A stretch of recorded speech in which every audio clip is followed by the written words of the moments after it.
Shadows behind success. Eleanor Wright sipped her coffee in the kitchen of their lakeside mansion, reviewing quarterly projections on her tablet while the morning sun streamed through floor-to-ceiling windows. At 42, she maintained an elegance that complemented her sharp mind.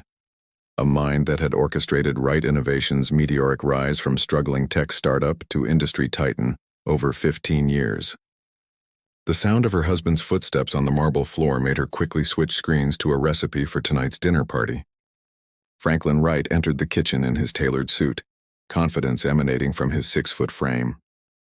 "Morning, darling," he said, kissing her cheek absently. "Don't forget we have the Hendersons and the board members coming tonight. Make sure everything is perfect." Eleanor nodded with a practiced smile. "Of course. I've already spoken with the caterers." Franklin grabbed his briefcase. "I'll be announcing our expansion into Asian markets tonight. The biggest move Wright Innovations has made yet." "The Singapore deal?" Eleanor asked, her voice carefully casual. She had spent months researching the market, creating financial projections and connecting with potential partners through anonymous email accounts. Franklin raised an eyebrow. "Yes, though I don't recall mentioning that to you. Must have slipped out during dinner sometime." "Must have," Eleanor agreed, watching him check his reflection in the hall mirror. After he left, Eleanor moved to her hidden office behind the library bookcase, a space Franklin had never bothered to visit. Here, surrounded by financial models and market analyses, she transformed from supportive wife to business strategist.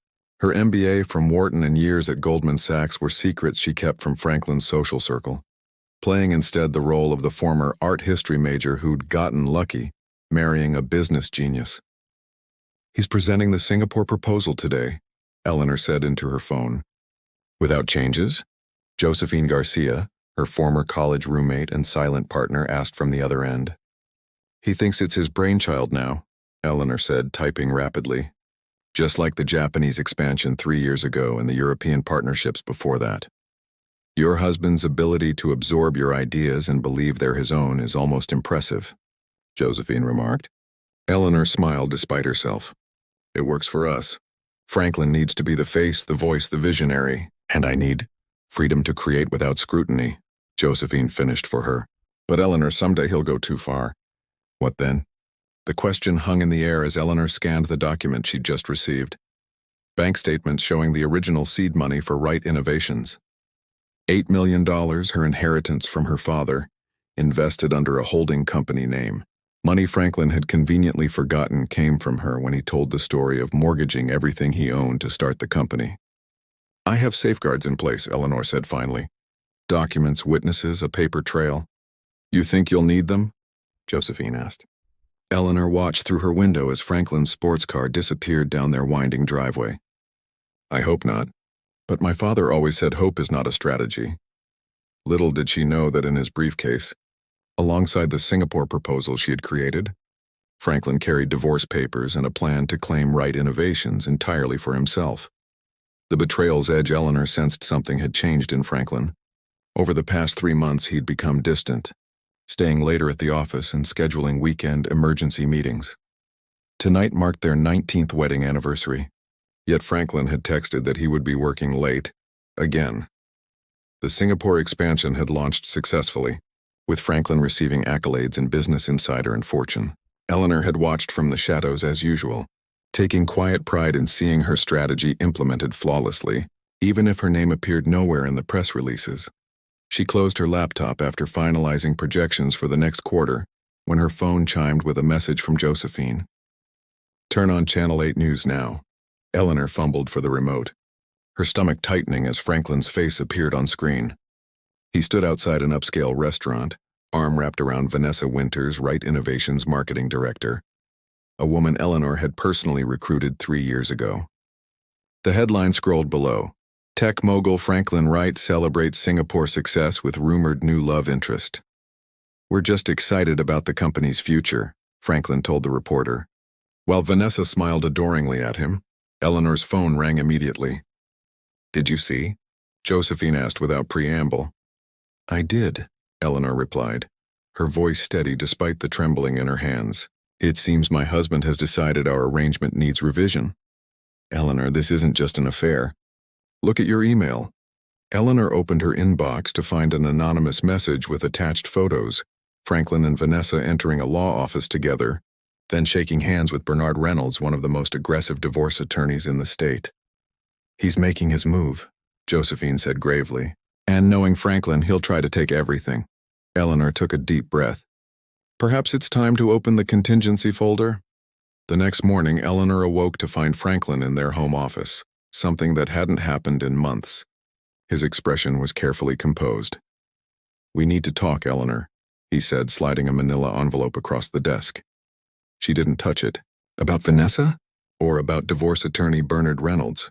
A flicker of surprise crossed his face before he regained composure. "So you know. That makes this simpler. I've outgrown this marriage, Eleanor. We both have. And Right Innovations? Have you outgrown that too, or do you plan to keep my company?" Franklin laughed, the sound chilling her. "Your company? You've been a lovely hostess for business functions, darling. But let's not pretend you've contributed anything to the actual business." Eleanor maintained her calm. "What are you offering in the settlement?" "The lake house, a monthly stipend, and your car," Franklin said magnanimously. "Quite generous considering prenuptial agreements in this state don't typically—" "We don't have a prenup, Franklin," Eleanor reminded him. His smile widened. "No, but we do have substantial documentation showing that Right Innovations existed before our marriage and was solely my creation. The courts will recognize that." "Falsified documentation," Eleanor corrected. Franklin's expression hardened. "Every executive, board member, and investor will testify that I built this company from nothing. You'll look desperate and delusional claiming otherwise. Take the settlement, Eleanor. Walk away with dignity. And if I don't?"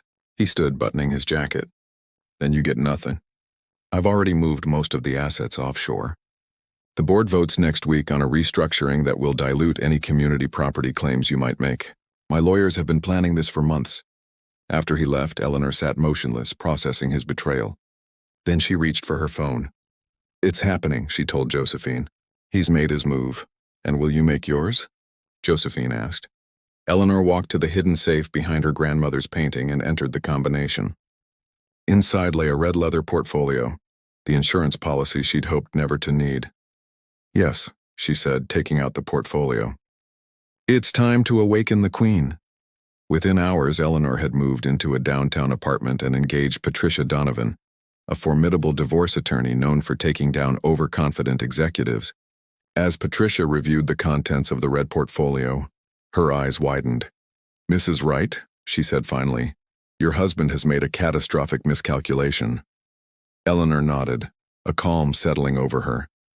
Franklin always did underestimate the power of preparation, and the danger of underestimating a silent partner. The courtroom revelation. The Jefferson County Courthouse buzzed with anticipation as spectators and press filled the gallery.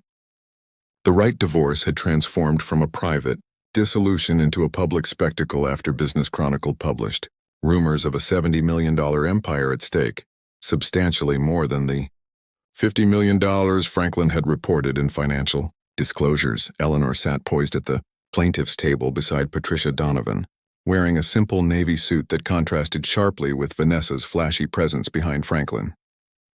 His confidence radiated as he leaned to whisper something to Bernard Reynolds, both men smirking. Judge Olivia Hernandez entered, her reputation for no-nonsense proceedings preceding her. "Good morning. Wright versus Wright. Case number 2025 CB 4872. I've reviewed the preliminary filings, and I must say, Mr. Reynolds, your characterization of Mrs. Wright's contribution seems dismissive at best." Bernard Reynolds stood. "Your Honor, our position is simple. Mr. Wright created and built Wright Innovations before marriage.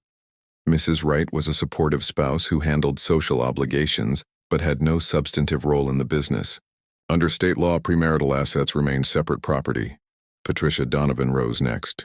"Your Honor, we intend to prove not only that Wright Innovations grew substantially during the marriage, making it marital property, but that Mrs. Wright was, in fact, the primary architect of the company's success, contributing both initial capital and strategic direction."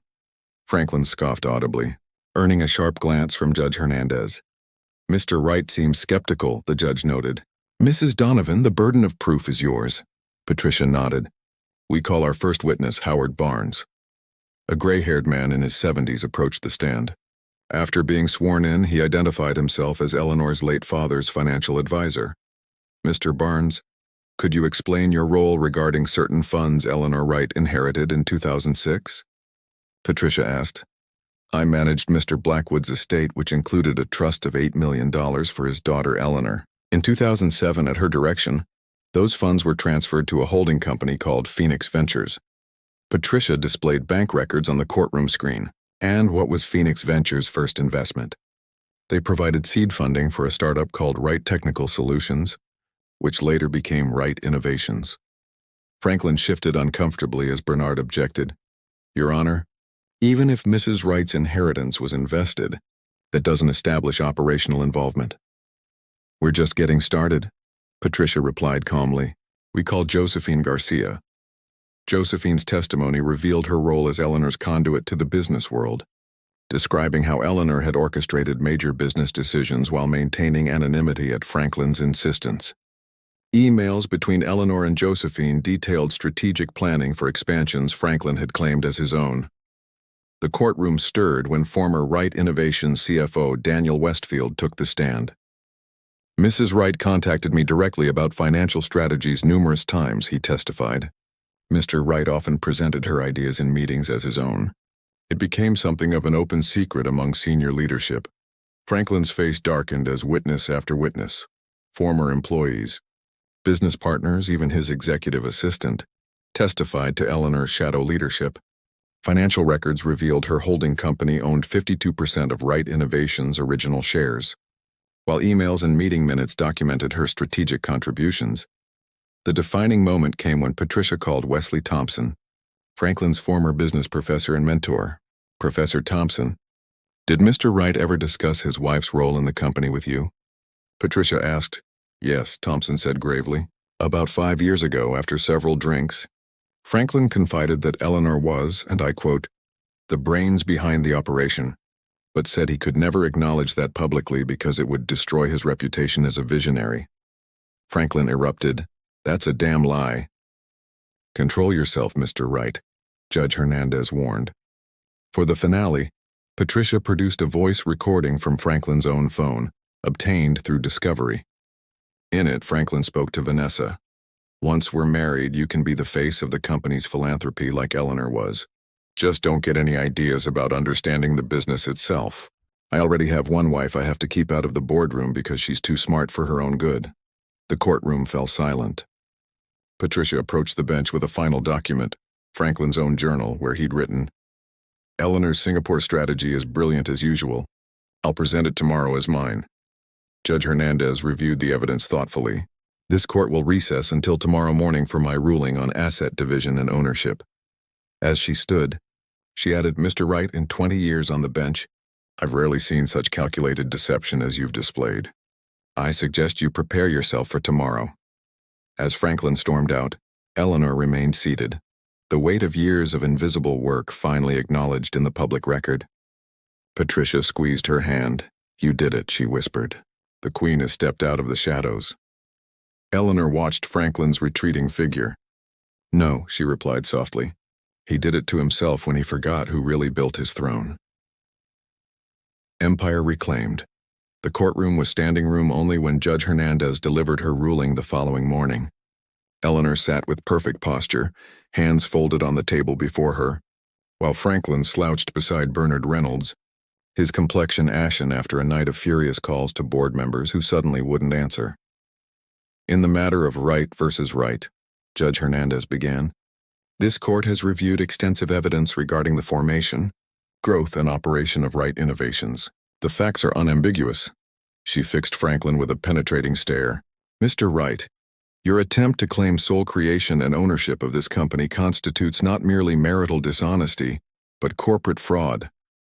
Franklin started to protest, but Bernard placed a restraining hand on his arm.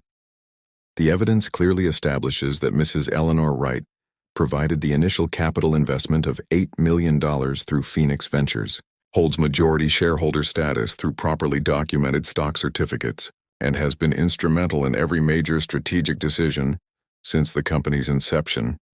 The judge continued, furthermore, Mr. Wright's deliberate concealment of these facts from the board of directors and shareholders represents a breach of fiduciary duty that this court is referring to the Securities and Exchange Commission for further investigation. Gasps rippled through the gallery. Reporters frantically typed on their phones. Therefore, this court rules that Eleanor Wright maintains her 52% ownership of Wright Innovations and all associated subsidiaries. Additionally, given the evidence of Mr. Wright's misappropriation of Mrs. Wright's intellectual and financial contributions, the court awards Mrs. Wright an additional 15% of Mr. Wright's remaining shares as compensatory damages. Bernard Reynolds slumped in his chair as Judge Hernandez detailed the rest. Eleanor would retain the lake house and primary residence, while Franklin would keep his penthouse apartment and sports car collection. The judge ordered a comprehensive audit of all accounts Franklin had attempted to hide offshore. Finally, Judge Hernandez concluded, given the publicly traded status of Wright Innovations, the court is issuing an immediate injunction requiring disclosure of actual ownership to all shareholders by close of business today. Mr. Wright is temporarily suspended from his position as CEO pending board review of his conduct. As the gavel fell, Franklin lunged toward Eleanor. "You planned this all along," he hissed. "You manipulated me for years." Court officers stepped between them as Patricia Donovan replied coolly, "Mr. Wright, the only person manipulated here was Mrs. Wright, who created an empire while you took the credit." Outside the courthouse, Eleanor faced a wall of cameras and microphones.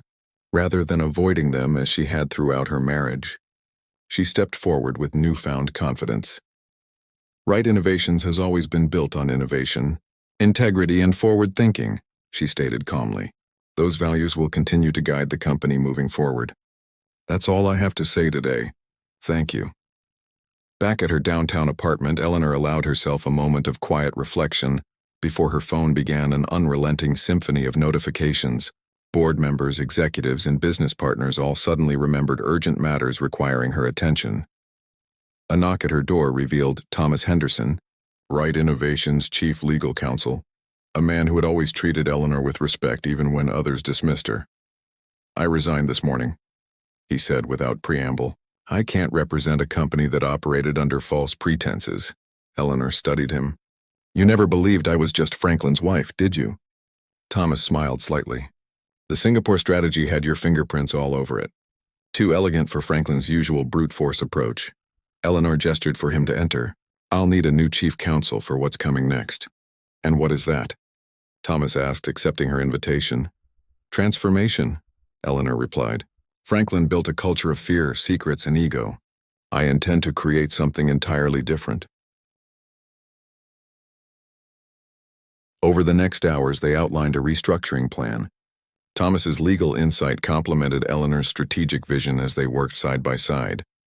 Professional respect gradually warming into something more personal as they shared takeout dinner and ideas late into the evening.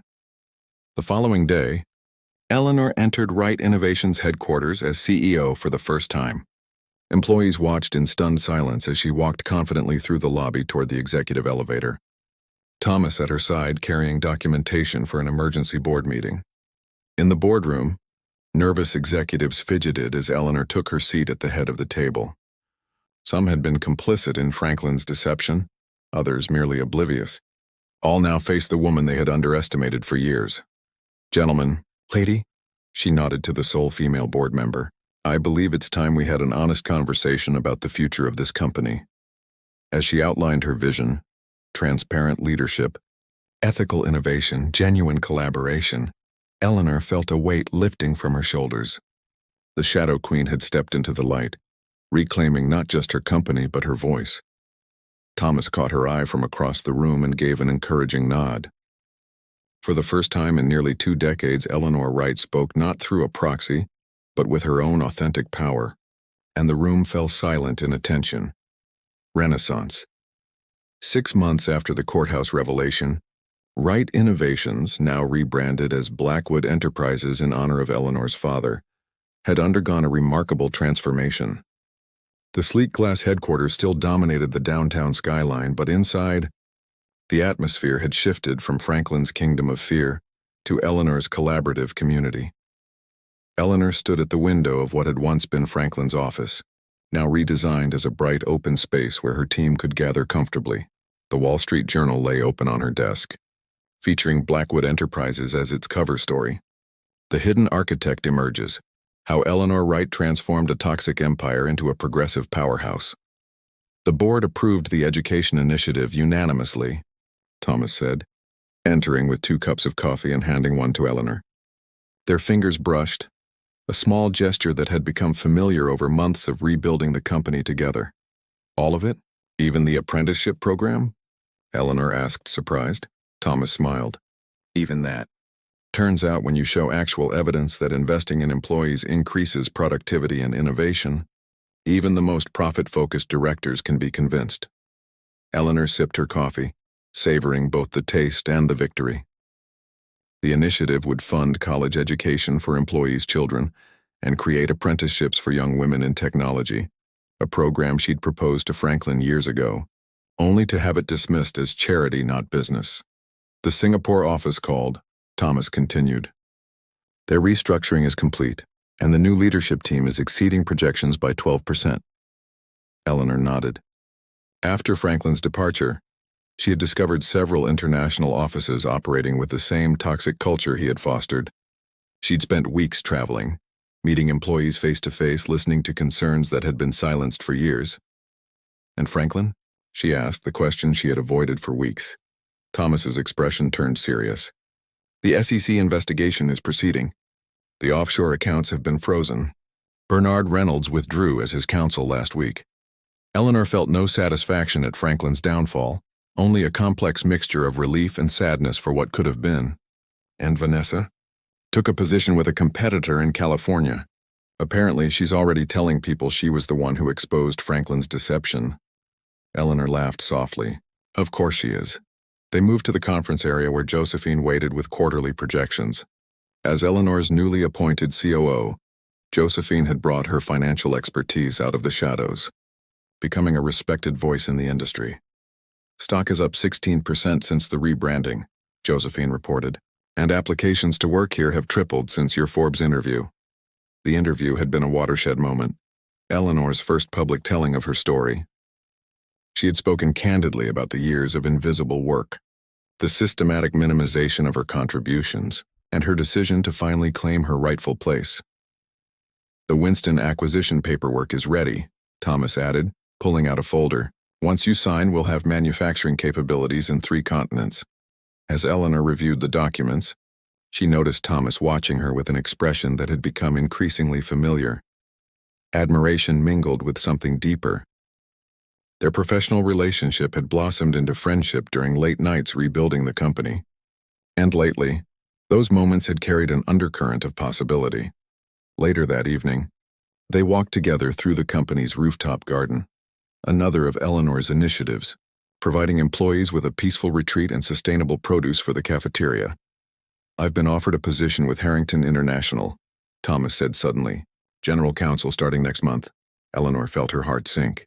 That's a wonderful opportunity. It is, he agreed, stopping beside a flowering plum tree. But I've decided to decline. Why? Eleanor asked, hardly daring to hope. Thomas turned to face her. Because I believe in what you're building here, Eleanor. And because... He hesitated, then continued with characteristic directness. I care about you. Not as the CEO, not as Wright or Blackwood or whatever name is on the building. I care about you, Eleanor. The evening air seemed to still around them. I spent 19 years being valued for what I could provide, Eleanor said quietly. Never for who I was. I know, Thomas replied. And I would wait 19 more if that's what you needed.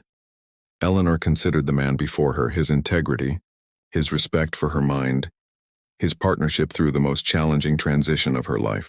Unlike Franklin, Thomas had never needed to diminish her to feel important. I don't think we need to wait that long, she said, reaching for his hand.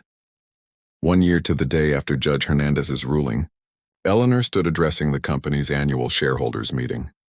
The auditorium was filled with investors, employees, and media.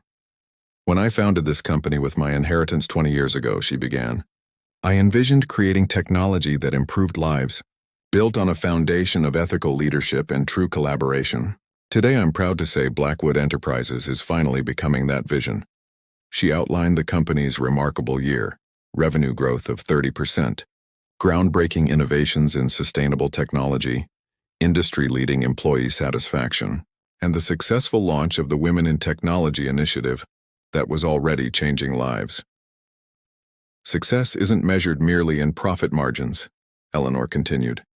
It's measured in the culture we create, the lives we impact, and the legacy we leave for those who come after us.